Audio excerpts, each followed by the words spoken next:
चुड़ैल। अन्नपुर नाम के एक गांव में शादी चल रही होती है। वाह, मजा आ गया फूफा जी। शादी में क्या खाना बना है, बाराती तो उंगलियां चाटते रह जाएंगे। हाँ, तुमने सही कहा। पनीर की सब्जी का तो कोई जवाब ही नहीं। दूसरी तरफ पंडित जी फेरों की तैयारी कर रहे होते हैं कि तभी वहाँ एक चुड़ैल आ जाती है। अरे मर गया रे, ये चुड़ैल यहाँ क्या कर रही है?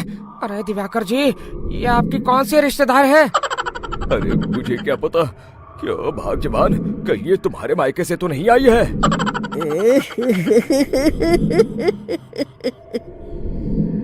तुम लोगों की इस गांव में बारात लाने की हिम्मत कैसे हुई? मेरे रहते इस गांव में किसी की शादी नहीं हो सकती।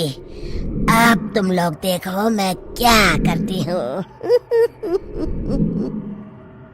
अरे मर गया रे, मैंने सुना है ये जबान की पक्की है। भागो रे भागो, वरना ये चुड़ैल किसी को नहीं छोड़ेगी। हाँ, तुम सही कहते हो मोहन भाई। यहाँ से भाग लेने में ही हम सबकी भलाई है। देखते ही देखते शादी के मंडप में भगदड़ मच जाती है और चुड़ैल सब कुछ उजाड़ कर रख देती है। फिर एक दिन मोहन की शादी तय हो जाती है। अरे भाई, अगले हफ्ते मेरी शादी तय हो गई है, लेकिन इस चुड़ैल की दहशत के मारे तो मेरे हाथ पैर कांप रहे हैं। अरे मोहन, तुम्हारा दिमाग तो खराब नहीं हो गया? तुम अपने साथ साथ हम सब गांव वालों को भी बलि का बकरा बनाना चाहते हो? उस चुड़ैल के रहते तुमने अपनी शादी के बारे में सोच भी कैसे लिया? देखो गोपाल, डर तो मुझे भी लग रहा है, लेकिन उस चुड़ैल के डर से मैं जिंदगी भर कुंवारा तो नहीं रह सकता। तभी वहाँ मोहन के होने वाले ससुर आ जाते हैं। अरे ससुर जी, आप देखो, अब तक मैं तुम्हारा ससुर बना नहीं हूँ और शायद बनूंगा भी नहीं। ये आप क्या कह रहे हैं? मैंने तो शादी का कोड भी सिलवा लिया है। मैं अपनी बेटी की शादी किसी अच्छे गांव में कराना चाहता हूँ। तुम्हारा गांव तो भूतिया गांव है। मैं तो क्या, अब तो कोई भी अपनी लड़की इस गांव वालों को नहीं देगा। इस तरह चुड़ैल के डर से उस गांव में किसी की भी शादी नहीं हो पाती। फिर एक दिन गांव के जमींदार अपनी बेटी की शादी करने का विचार करते हैं, लेकिन चुड़ैल के डर से उनकी भी हिम्मत जवाब दे देती है। अगर मेरी बेटी की शादी तय समय से नहीं हुई तो मेरी नाक कट जाएगी। मुझे कुछ करना ही होगा। एक सलाहकार के कहने पर जमींदार काशी से एक बहुत ही नामी तांत्रिक को अपने घर बुलवाते हैं, जो भूत चुड़ैल को पकड़ने में माहिर माना जाता था। जमींदार साहब, आप चिंता मत करिए। इस गांव की सीमा में प्रवेश करते ही मुझे उस चुड़ैल के बारे में सब पता चल गया था। आप उसे जल्दी से जल्दी कैद कर लीजिए ताकि मैं अपनी बेटी की शादी कर सकूं।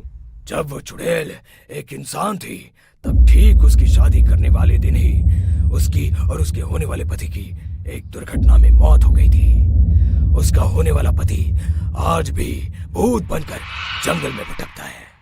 इसलिए जब तक चुड़ैल की शादी नहीं हो जाएगी, वो किसी और की भी शादी नहीं होने देगी। ये आप क्या कह रहे हैं? अगर वो भूत भी हमारे गांव में आ गया तब हमारा क्या होगा? ये आदमी बीच में बहुत बोलता है, इसे बाहर निकालो। उसके बाद तांत्रिक बताते हैं कि अगर उस भूत के साथ चुड़ैल की शादी करा दी जाए तो वो चुड़ैल हमेशा हमेशा के लिए उस गांव को छोड़कर चली जाएगी। जमींदार साहब, आप अपनी बेटी की शादी की तैयारी शुरू कर दीजिए। मैं कुछ गांव वालों को अपने साथ लेकर उस भूत को ढूंढने जंगल की ओर जाता हूँ। इस तरह जमींदार निश्चित होकर अपनी बेटी की शादी करवाने लगते हैं, लेकिन तभी वहाँ चुड़ैल आ जाती है। मैंने तुम गांव वालों को समझाया था ना कि इस गांव में कभी कोई शादी नहीं करेगा। लगता है तुम लोग मुझे हल्के में ले रहे हो। चुड़ैल जमींदार की बेटी को उठा लेती है।